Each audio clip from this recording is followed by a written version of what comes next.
초고대 문명이란 뛰어난 지식과 기술을 가진 발전된 문명이 고대에 존재했다는 주장이다. 초고대 문명설을 믿는 이들은 발달된 문명이 어떠한 원인으로 인해 갑작스럽게 멸망하면서 그 문명의 문화와 지식이 끊긴 채 사라진 것이라 여긴다. 그런데 초고대 문명의 흔적일 수 있다고 여겨지는 곳들이 있다. 월등하게 시대를 앞서간, 그래서 지금도 미스터리에 쌓여 있는 고대 유적들이다. 초고대 문명의 흔적이라 여겨지는 고대 유적지 3곳을 살펴보자. 게베클리 테페. 괴베클리 테페는 터키의 샤를르 울파, 웨렌직에 있는 유적이다. 괴베클리 테페는 거대한 돌들로 만들어진 구조물이다. 이곳에는 피자 모양의 거대한 돌 기둥들이 겹겹이 세워져 있는데 그 중에는 5.5m에 이르는 큰 기둥도 있다. 이 거대한 돌 하나의 무게는 10에서 20톤 정도인데 가장 무거운 것은 50톤에 이른다고 한다. 이 주변에는 이러한 원형 구조물이 여러 개 존재하는데 지금까지 발굴된 구조물은 총 4개이며 여기서 나온 T자 형태의 기둥은 무려 200여 개에 달한다. 그리고 아직 발굴되지 못하고 땅 아래에 있는 유적들이 더 많은데 이들의 전체 크기는 약 9만 제곱미터로 이는 축구장 11개보다도 넓다고 한다. 그런데 괴베클리 테페는 조사하면 할수록 고고학자들을 당황하게 만들었다. 괴베클리 테페가 만들어진 시기가 무려 기원전 1만 년인 것으로 확인되었기 때문이다. 그리고 아직 땅 속에 묻혀 있는 유적들 중에는 기원전 12,000년 정도까지 거슬러 올라가는 것도 있다. 이는 인류가 발견한 그 어떤 문화 유적보다 오래된 유적이다.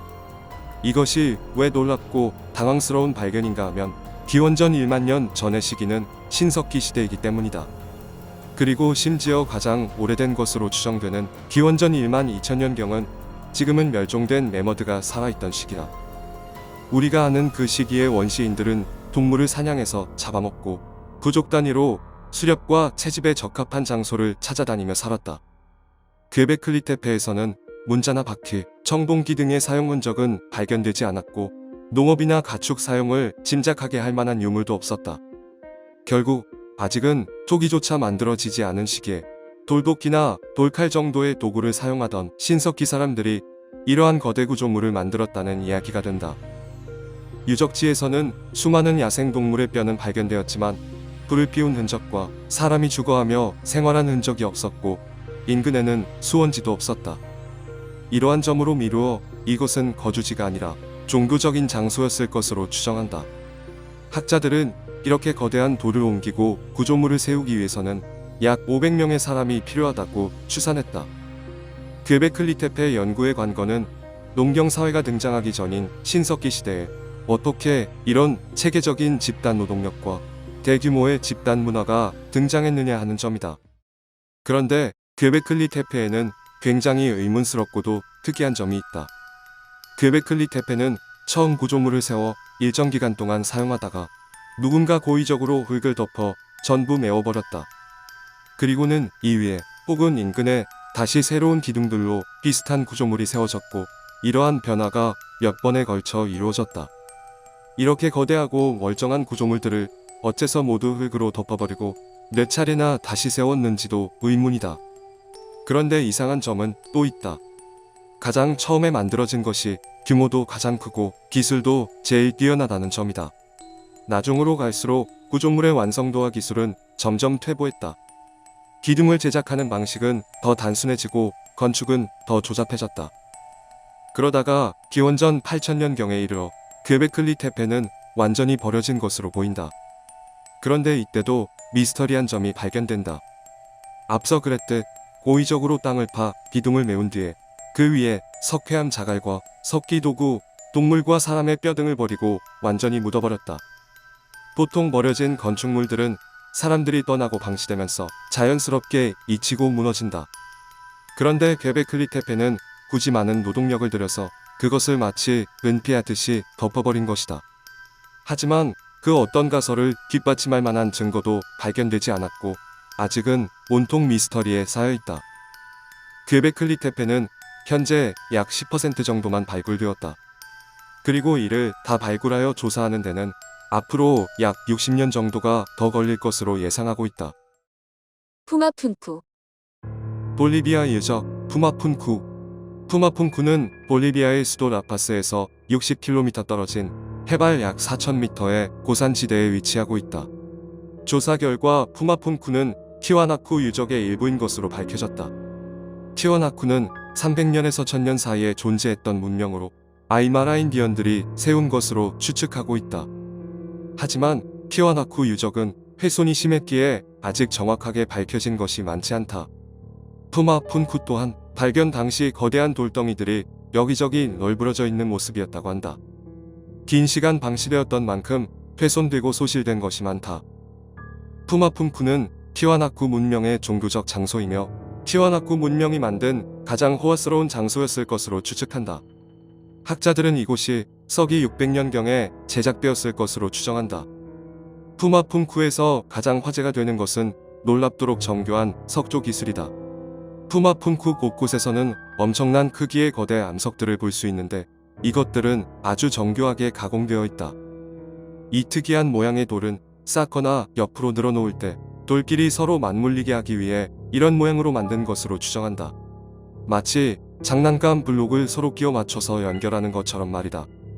이곳에 있는 암석 중에서 가장 큰 것은 길이가 7.8m, 너비는 5.17m, 두께는 약 1.07m이며 무게는 무려 131톤에 달한다. 그런데 이 거대한 무게에도 불구하고 바위들은 마치 정밀 기계로 작업한 것처럼 서로 딱 끼워 맞춰 고정할 수 있도록 만들어졌다. 마치 퍼즐과 같이 끼워 맞춰진 돌들은 서로 딱 맞물려서 튼튼하게 하중을 견디도록 설계된 것이다. 이러한 건축을 하기 위해서는 석재를 다루는 기술도 중요하지만 기하학에 대한 상당한 이해도 필요하다. 돌들 중에는 구멍이 나 있는 것도 있고 특별한 모양으로 파여 있는 것도 있다. 어떤 암석에는 정밀한 선이 그어져 있는데 선 안쪽에는 작은 홈이 일정한 간격으로 뚫려 있다.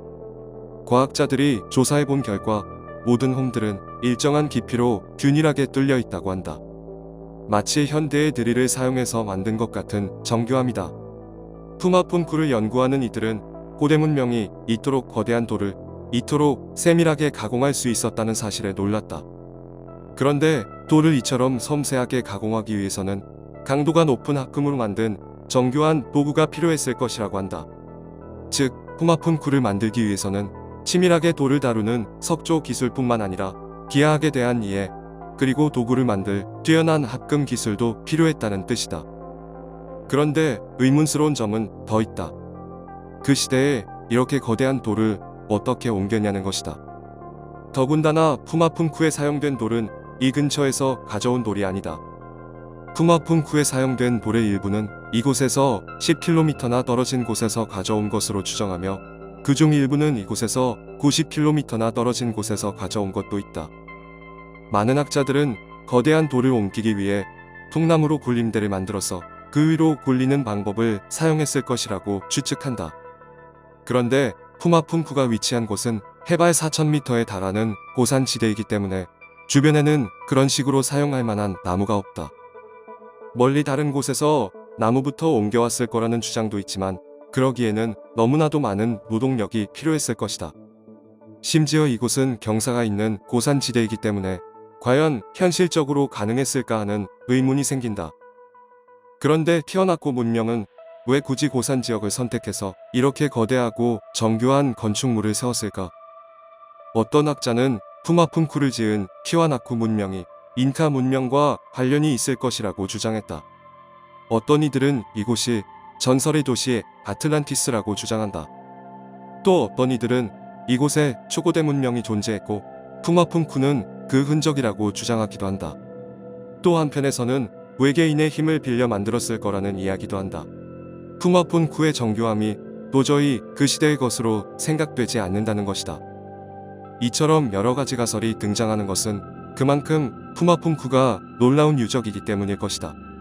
하지만 그 어떤 가설을 증명할 수 있는 흔적도 아직은 발견되지 않았다.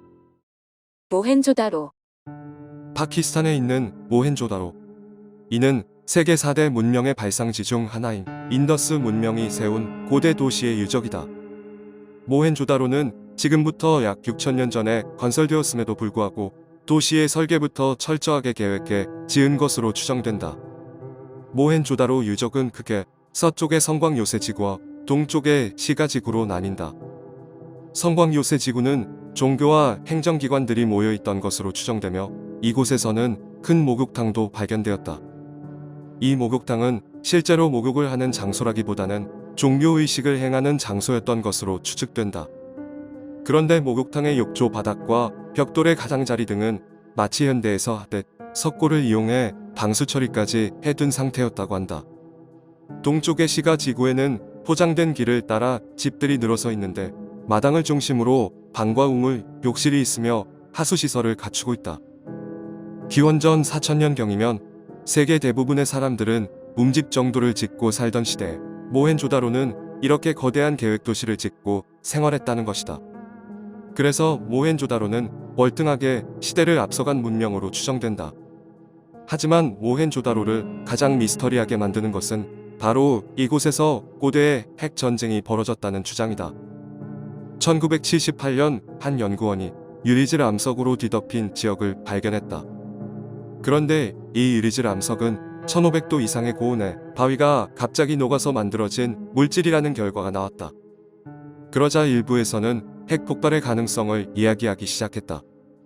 이와 함께 모헨조다로가 뛰어난 과학기술과 문명 수준을 지닌 초고대 문명의 유적이고 이 문명이 핵전쟁으로 멸망했다는 가설이 등장했다. 그리고 그 후로 속속 다른 주장들이 뒤따라 나오기 시작했다. 모헨조다로에서 자연 상태보다 50배가량 높은 방사능 수치를 지닌 유골을 발견했다. 유골들에서는 고온에 노출된 흔적들이 발견되었다. 이 지역 일대에서 방사성 물질이 많이 측정된 지층이 발견되었다.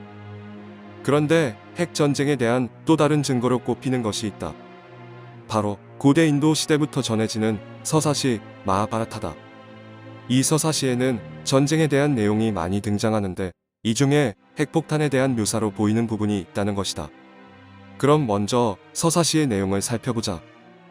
쿠올카는 신속한 비만화를 타고 적진의 브리시니와 안다카스에 궤적을 나르는 물체 한 대를 발사하였다. 이것은 우주 전체의 힘을 다 가진 듯 그 밝기는 마치 만 개의 태양과 같았으며 하늘로 올라가는 연기 불기둥의 장관은 비할 바가 없었다.